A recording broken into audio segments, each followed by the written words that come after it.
Okay, so the top question you guys asked me is why am I not losing weight? I have a couple of reasons as to why I think some of us are struggling more than others. And my first reason is, have you decided that you want to lose a stone in 6 weeks? Have you joined the gym, you're going as many times as possible, and you've slashed your calories in half?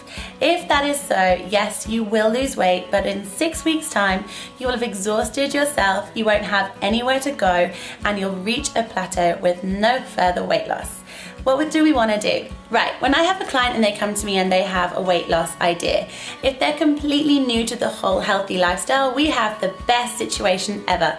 Because what I want to do is I want to find out naturally how many calories that person is eating on a daily basis. Something like MyFitnessPal is perfect for this. I'll get them to input their diary for about a week and we'll work out an average amount of calories, and hopefully they haven't brought them down too low.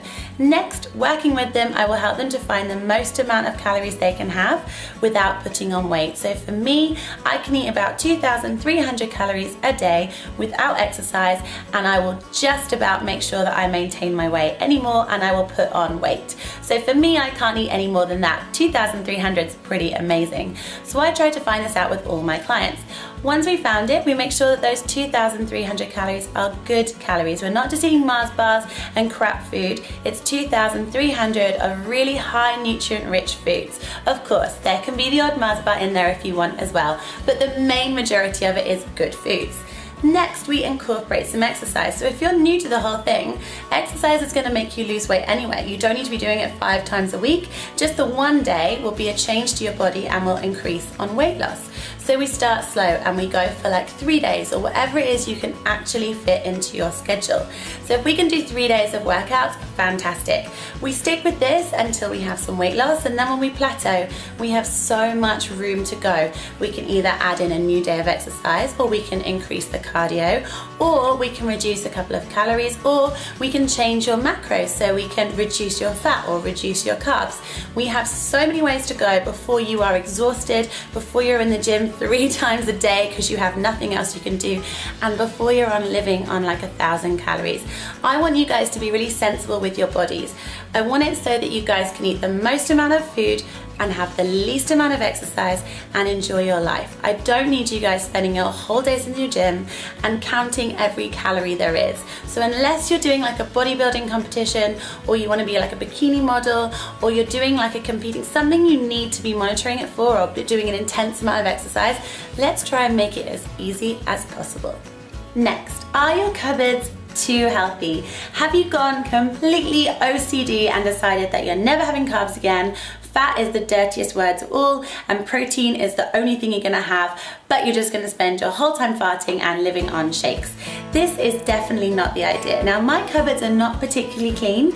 We like to make sure that we have a balanced diet here, because otherwise I would climb the walls and end up in the nearest corner shop scoffing all the Dairy Milk marvelous creations.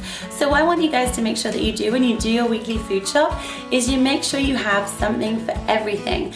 Don't keep your cupboards super bare so that you feel like you're trapped in your own home and all you think about is food. Sometimes we get too addicted to being really healthy and it just shocks your body too much. The more you take out means later on the more you can't put back in. So try to keep as much and as many food groups in as possible before you try and remove it all. Remember, if you take bread out and it's gone like 6-7 weeks, you might find that bread then gives you a tummy ache.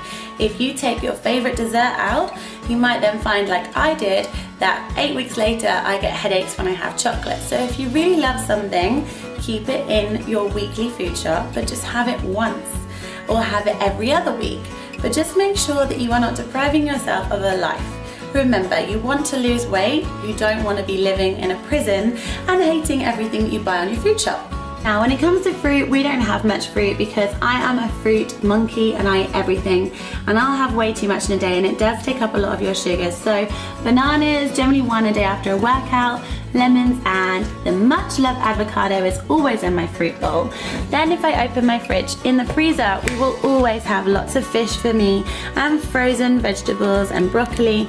And then moving on, I always have some Greek yogurt because this is really high in protein, which helps me reach my protein goals, but also is great if I just add a little bit of honey or some jam and some strawberries on it. It's a really nice dessert.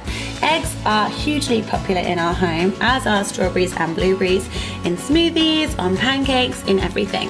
Now, I don't have milk because I found it really does make me have to run to the toilet within about 2 seconds. So I generally have, and you can see it in here, coconut milk or almond milk. The boyfriend has started liking coconut milk, so we've kind of moved on to this. Yes, there is Disaronno in my fridge because I love it. We also have chicken and obviously all the meat for my boyfriend. We have tomatoes, mushrooms. I think that's a mushroom. Are you a mushroom?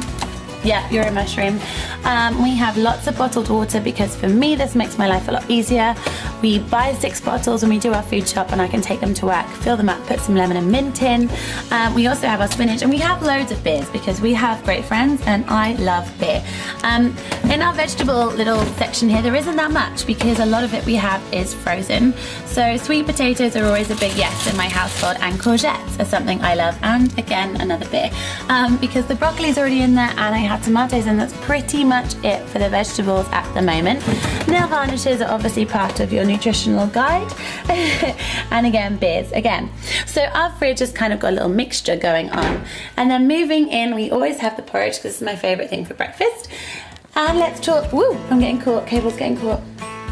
Let's talk the cupboard. So we are a very busy family here, and I know it's lazy, but we have recently been buying these Tilda rices because, ooh, it's gonna drop, because it's already measured out, it's microwavable in 2 minutes, and I know how many carbs there are in that. So one of these is pretty much half of my daily allowance of carbs. So it really helps me out. We also have like lean greens, we have some superfoods going on in here. Moving down, there is bread, okay? I love bread, but it has to be fresh bread, otherwise I am the size of a 9-month-old pregnant lady within about 5 minutes. Again, I've got some quinoa in here, which is great for protein. We've got nuts. Leon loves these chocolate rice cakes. Again, high in carb, not crazy high in carb, but they're really low fat and they're not very high in sugar. So I sometimes have those if I've come home from work and I cannot wait another 20 minutes for my dinner to be on the table. I will ransack and have one of those. And then we have our section of drugs.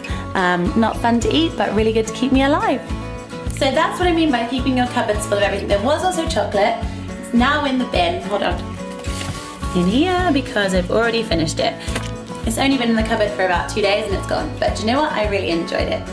Next, are you a stressed person? Now I know in my holiday vlog I talked about how I was normally a level 9 and I always try to bring myself back down to a 3. Now stress is hugely important for weight loss. Some people are really, really lucky and they lose weight when they're stressed, but most of us don't, and I'm definitely one of those. I don't know if you've ever felt really, really stressed and just felt like your stomach has swollen by like 20 inches. Now, it won't have swollen by 20 inches unless you're extremely unlucky, but it may well have deposited a little fat layer around your middle to keep you safe. Now, when your stress levels are high, your body thinks that you are going through a hard time, and cortisol levels rise. It's like a fight or flight, so it's kind of like you're in danger. It thinks that you might starve and therefore tends to hold on to everything you eat and stores more fat around your organs to protect you. So, the more stressed you are, the more you're going to feel like you have love handles, and the more you're then going to get more stressed. It's the worst vicious cycle.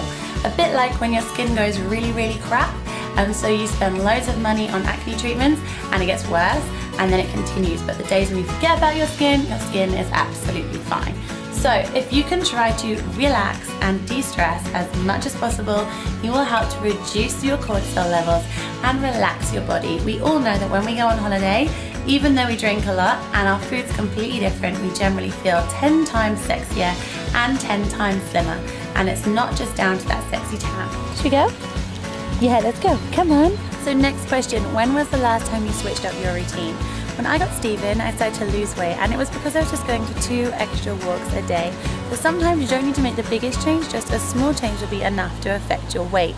If, however, you have been doing the same thing for the last 2 years, it's not going to be enough any longer. That doesn't mean you have to do more, but it means you need to change it. So change the intensity, change what you're doing, add a night of dancing to your friends, add a lunchtime walk or a moonlit walk after dinner with your boyfriend. Change your routine. If you don't feel like you're getting the same benefits as you once were, you need to change it. Now, if you've never done anything, all you need to do is add in a little something. And if you have any more questions, then just leave me lots of comments below. I'll see you guys all next Sunday. Bye!